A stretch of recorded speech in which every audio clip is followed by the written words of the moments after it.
Come back to your land. Settle the regions round about. Establish colonies in Syria and Lebanon and Jordan. Help the state of Israel. Help yourselves. Return to yourselves. Come back. Renew your biblical consciousness. Come into effect a renaissance of morality, of moral values, of probity, of conscientiousness, of honesty, of a purpose in life. This is what we are offering you. This is what we are speaking about. This is what is achievable. And I'm speaking to you now from the state of Israel, from within the state of Israel, from Jerusalem. My name is Yair Davidi. I represent Brit Am, Hebrew nations, and we have shown, we have abundant proof, evidence, that the lost 10 tribes now are to be found amongst Western peoples, amongst Western nations. And that amongst the English-speaking peoples especially, such as the USA, Canada, Britain, Ireland, Australia, New Zealand, South Africa, there is a high proportion of descendants of Joseph.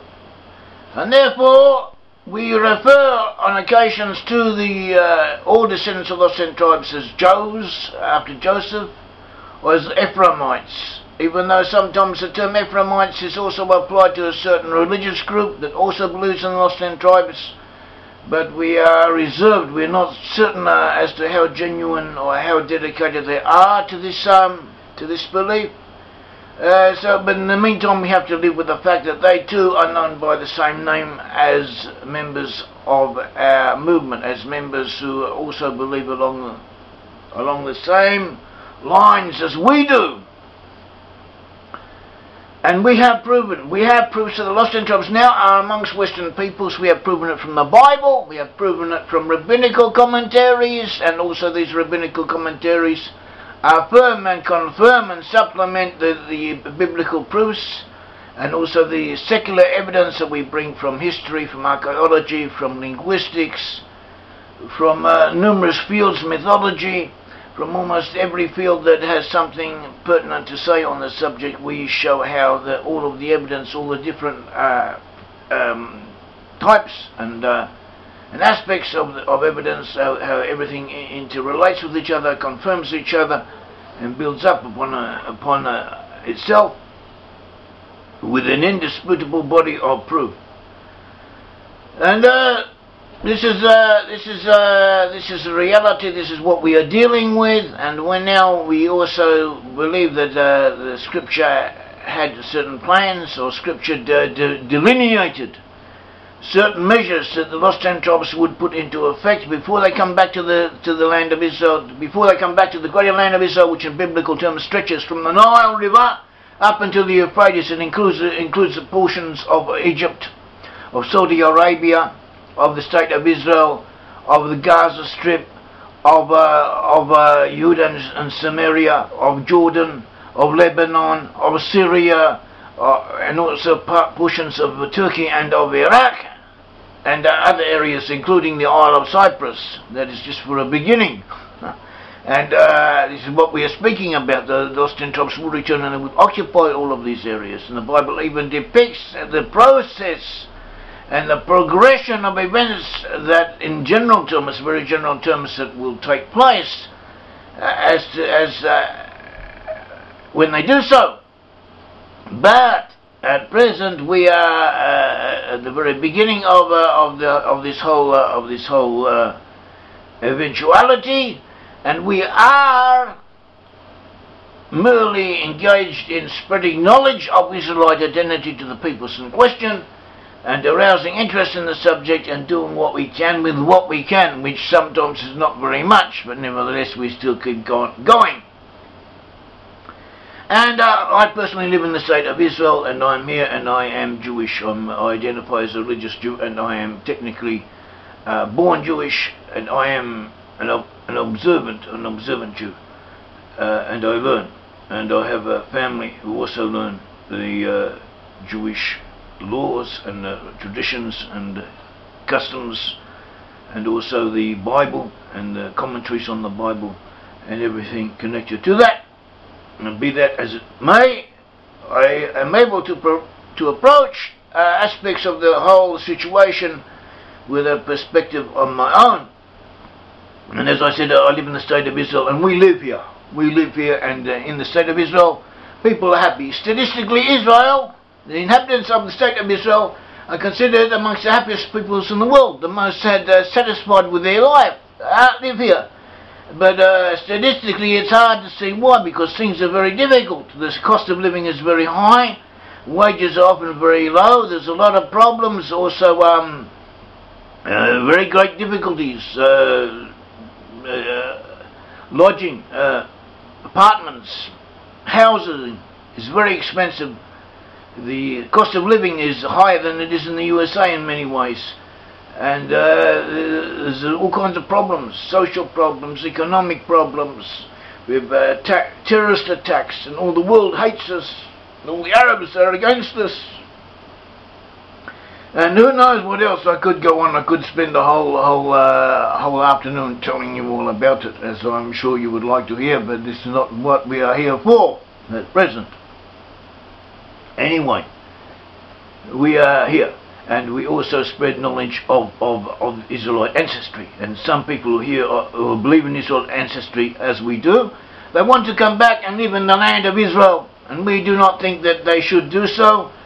At least not at the present, and we have very good reasons for this. We have a separate talk, several different talks on this subject, and long articles and discussions, and it's a whole rigmarole, a whole commotion has been aroused about it. But we do not think that they should come back at this stage, at least, even though theoretically they could do so, and it could have, under certain conditions, it could have positive results. We do not altogether negate it. We do not encourage people to think along those lines at the present moment. But there are other things. They could set themselves up, or take an interest, or induce their governments to set up settlements on the periphery of the land of Israel.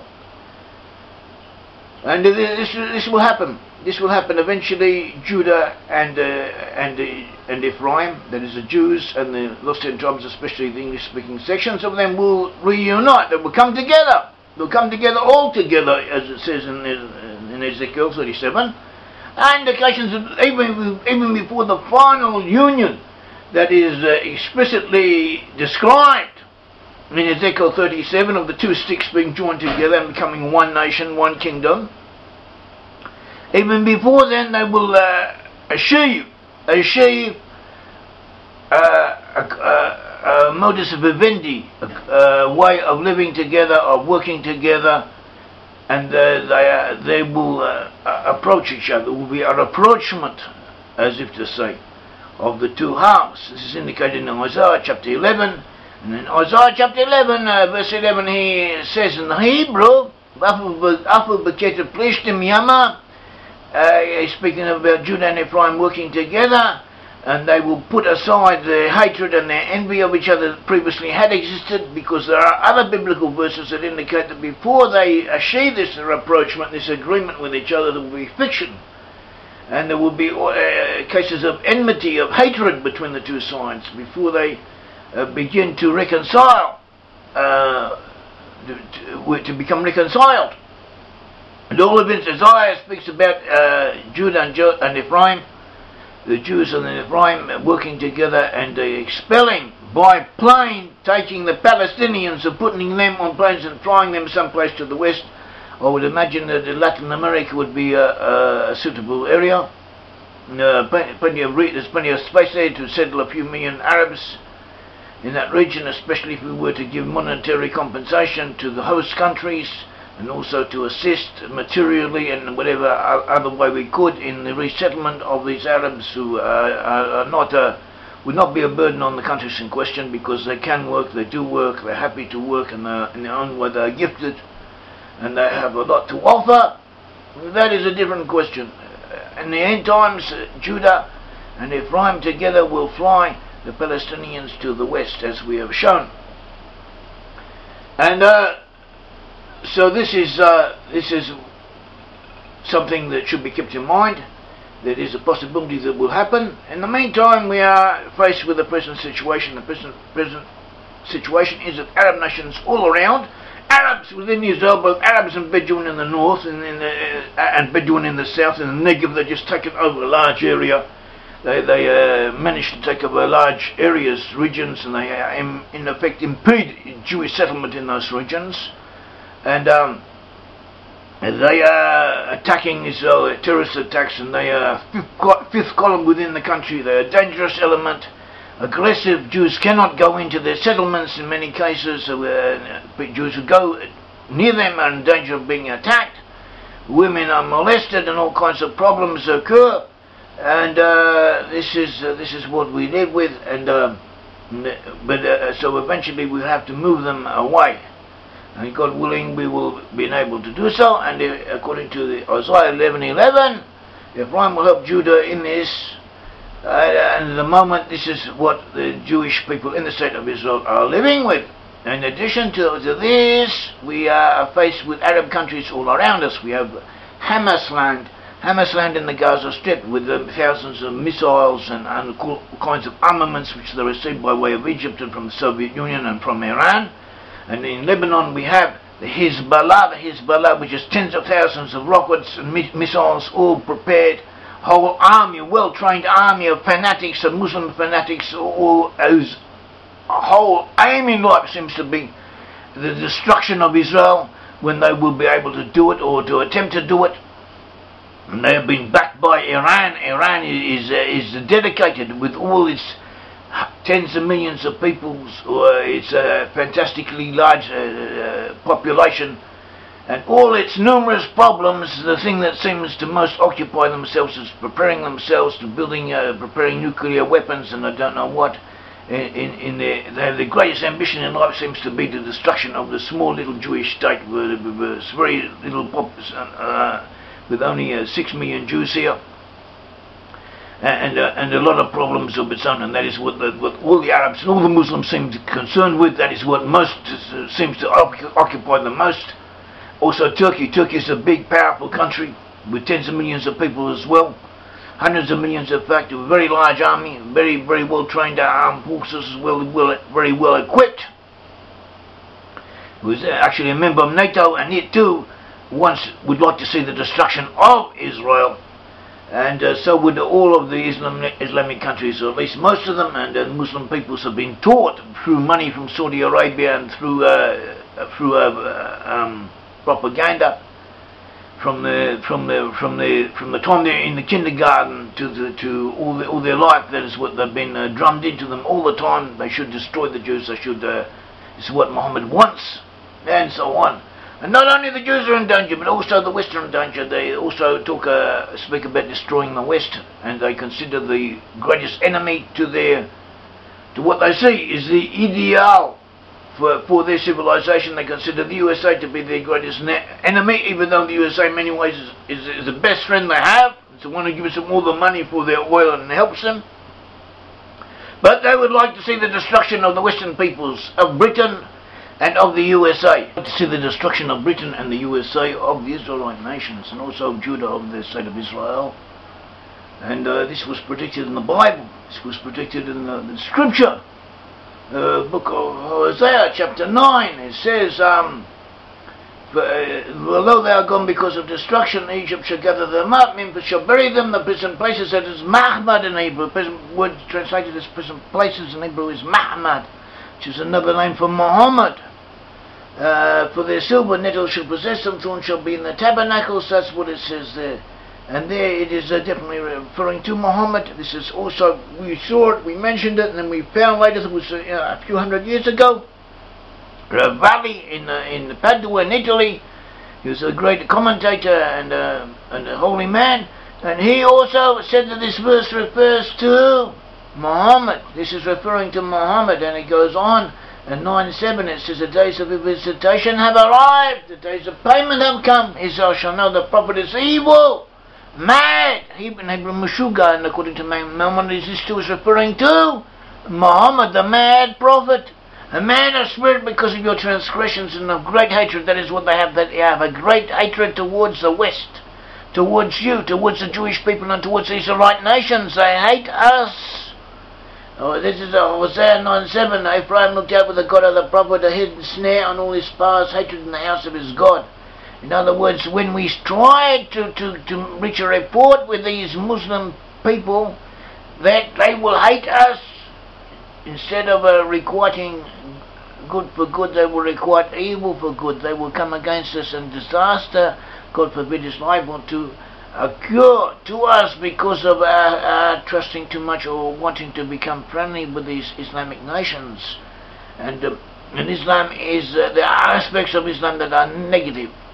We're not saying that all of Islam is bad, because it is not, because there are doubtless very positive people who are Muslims, and a lot of positive God-fearing adherents to the Islamic faith, and also the Jewish religion recognize this, that Islam may be a way for the non-Israelite nations to begin to come closer to the truth, and we also realize that they do not worship idols, they believe in God, at least to some degree, and a lot of good could come through Islam. In the past, Islam was not as bad as it is now. Radical Islam, fanatical, combative Islam always existed. There were always disturbances and attacks by the Islamic peoples against non-Islamic nations, and against the hosts, and against peoples who lived amongst them who did not believe alongside them.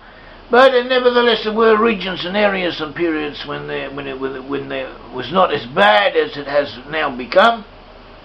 And part of the reason for modern Islam being as it is now, as vicious, as antagonistic as it is now, is because aspects or interpretations of Islam that are more virulent, more stronger, more drastically inclined against the West have been encouraged, especially through Saudi Arabia. Saudi Arabia has millions of dollars through its oil, and it has been funding for decades. It has been preparing the scenario for decades. It has been funding radical preachers and showing favoritism to the more extremist Islamic groups throughout the world, in preparation for what they consider to be a final war against the Western peoples and against the USA. Whilst it takes money from the USA, lives off the USA, and its princes enjoy the good life in the USA and elsewhere, and in Europe, they themselves will work against it and wish to see it destroyed. This is paradoxical, but it is a known phenomenon. And it is something for discussion and study elsewhere.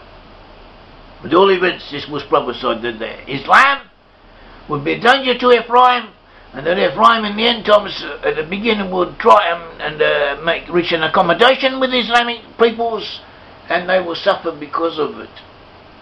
And so we should be aware of this. But Israel and the Western nations are a target of Islamic hatred.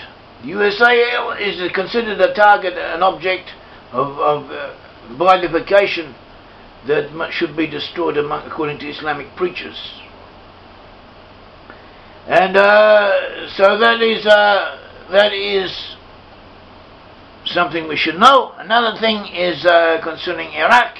The USA fought the Gulf War against Iraq, and then the USA occupied Iraq for some time. Now it is mostly it has withdrawn. It still has some forces there. They still have some forces in the country, and also from the very first Gulf War, the USA and the British set up a no-flight zone, and then a presence that they retained in Kurdistan in the north of the country, and they still have this presence. They have it there because of the separatists, the wish of the Kurdic people to be separate from the rest of Iraq, and they need protection. And also have oil there, which the USA and Britain want to for their own economy need it, and also for geopolitical reasons. So they have a presence in this region, and they could return in force if they ever had to, or if they ever needed to, through this presence that they still retain. And it was prophesied, or indicated at least by the Bible, that that's what would happen. The lost 10 tribes would return to the land of Israel via this region of northern Kurdistan, and Armenia and surrounding it, in the classical sense, I mean. Anyway, Micah 7:12 says, "In that day also he shall come to you from Assyria, from the fortified cities, in Hebrew Matzor, from the fortress even to the river, and from sea to sea, and from mountain to mountain." This is according to the commentators, rabbinical commentators, referring to the lost tribes who exiled to Assyria, who will return. When they return, they will be coming via what is translated as the Ari Matzor, the fortified cities, and from the fortress even to the river being the river Euphrates. And these two words, Ari Matzor, Matzor, and in Mari being an adjectival noun, in other words, the cities of Matzor, the place of Matzor, and both fortified cities, and from the fortress from Matzor. And this word Matzor actually means an area of Kurdistan. In ancient times, this was a name given to that region. In other words, the Bible is indicating that the lost tribes will return via that region. That is where we find the British and Americans to have retained a presence until this day. And we will see how things eventuate. But it's worth keeping our eyes open on this and being aware of it. And we're seeing history now coming, prophecy, biblical truth becoming exemplified before our very eyes in our times. So how will they return? Recently on our website, we have an ongoing email discussion list. We have articles and talks, and a good portion of the discussion centers around the question of Ephraimites, people who believe in the Israelite ancestry, returning now to the state of Israel and settling in the land of Israel. And we are reserved against it. We are against it in principle for a lot of reasons, and we have articles and talks on the subject, even though it could happen, or it is a possibility that in some way or other it could eventuate. On the whole, we are very reserved about this whole idea, and especially at this time. And this is another matter. The time is not right, the people are not right, the Jews are not ready, and also the situation is not does not lend itself to that at present. But of those who are for it, who believe in it amongst the Ephraimites and the Jews who want to come, who say they want to come, one of the arguments put forth is that they could help the Jewish state by giving their own contribution to solve the demographic problem. They would identify with the Jewish people, they would help the Jewish people, they would help settle the West Bank, they would add more people to the Israelite forces in the country, as if to say they were also prepared to serve in the IDF, and so on. So this could be of value, it could be helpful, but not as much as we might want to think, because in effect the state of Israel in its present limited borders hasn't got enough room for the people it has. There's limited infrastructure, there's this and that, and therefore there's not such a crying out need for people to populate the small region that it now exists. And we could settle more in the West Bank and in other areas, but the USA and the governments of Europe and so on and all the world in effect is against it, and so are the left-wing lovey-doveys within the country. So this can be done, but it's difficult to do, and so far we are only succeeding to do it in stages, by increments. So it's not, we haven't got such a crying out need for more people at present, but we could have. But apart from that, if we had peoples, if we had colonies on the periphery, then they could help. Then it would solve a lot of problems. We had colonies, armed friendly colonies attached to us, not necessarily part of us, but connected to us. Of other peoples, say in Lebanon, in Jordan, in Syria, in Egypt, in Sinai, that could help. And these regions are also part of the Promised Land according to the Bible. These areas will pledge to Israel. In the future they will belong to Israel according to Ezekiel 47. They will be divided amongst the Israelite tribes. And they could help us. They could help us against the Hamas in Gaza and the Gaza Strip, Hezbollah in Lebanon, with its tens of thousands of rockets and missiles pointed towards us. Help us against the Egyptians. Help us against the Bedouin in Sinai. Sinai has a lot of potential. Also in Syria. Syria also should belong to Israel. Syria is now in the midst of a civil war and may break up, as we said. and it may be taken over by fanatics who are even worse than the present regime. And that would be even more problems for us. So if we had groups of people settling there and helping us to control the area, and with the support of their governments amongst Western nations, they would greatly alleviate the situation. In Israel in the past, we have fought wars with these nations, with all these areas, and we were in Lebanon, as we said. I was there. I was in Lebanon. We went. I was for a few days. I was in the first Lebanon war. After that, and I went into Lebanon, and after that, we were to do annual military service, and for quite a few years, not every year, but most years, I would spend about a month in Lebanon. Training. Our unit used to train. We used to do a training up there. In other words, because we needed training, and also our presence there helped the whole military establishment and arraignment of forces. And so, and we had to get out of Lebanon. In the end, we got out of Lebanon. We almost ran away from it because of the attacks of terrorists, of Lebanese terrorists, because of international pressure, because of our own do-gooders and left-wingers who were against us being there, and for all kinds of reasons we had to leave. And also because there was no support on the international level from other peoples for us remaining in that region. And if the situation had been different, if we had had Ephraimite colonies in that region who were able to lobby their own governments to help us, to support us, to look upon us with favour, or at least with objectivity, we may have been able to stay, and this would have been also helped the Ephraimites. They could have set up their own colonies there without us interfering with them over duly. Autonomous colonies doing their own thing, not interfering with us, and without us interfering with them, but living beside us and interacting with us. And this also could have prepared the whole world, prepared the hearts and the minds of the Jewish people to consider the lost tribes being amongst Western peoples and its implications. And everyone would have benefited, and this in the future is what will happen. And we see this happening. We see this has been prophesied. And it was prophesied that when the 10 tribes return, at first they would go to these regions. Micah 7:14 speaks about the lost 10 tribes returning, and he says that let them come back to their heritage, the flock of your heritage, let them return, let them feed in Bashan and Gilead. Bashan is Syria, northern Syria and the region around it, reaching into Iraq, and Gilead is also Syria and Jordan, the state known as Jordan, which is also part of the land of Israel. Zechariah 10:10 also describes the 10 tribes. It is Ephraim, Joseph returning and taking control of Lebanon and Gilead, meaning Lebanon, the state of present region of Lebanon and Syria, and settling in them. It says Zechariah 10:6, I will strengthen the house of Judah. Here it speaks about Judah, and save the house of Joseph.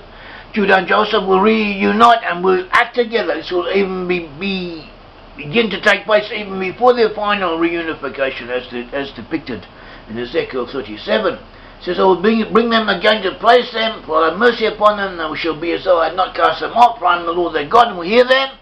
And there's Zechariah 10:9, for I will sow them among the peoples, and they shall remember me in far countries, and they shall live with their children and turn again. And 10:10, Zechariah 10:10, for I'll bring them again also to the land of Egypt, actually in Matzur, Misraim, the northern area, and gather them out of Assyria, that is the exiles from Assyria, and bring them into the land of Gilead and Lebanon, and place shall not be found for them. In other words, they shall come back to Gilead, that is Syria and Jordan, and to Lebanon, and they will become back and return in great numbers. And even then, there will not be, even in those areas, there will not be enough room for them, but that at least will be a beginning, and that's what we have to look forward to, and this is what we have to work towards.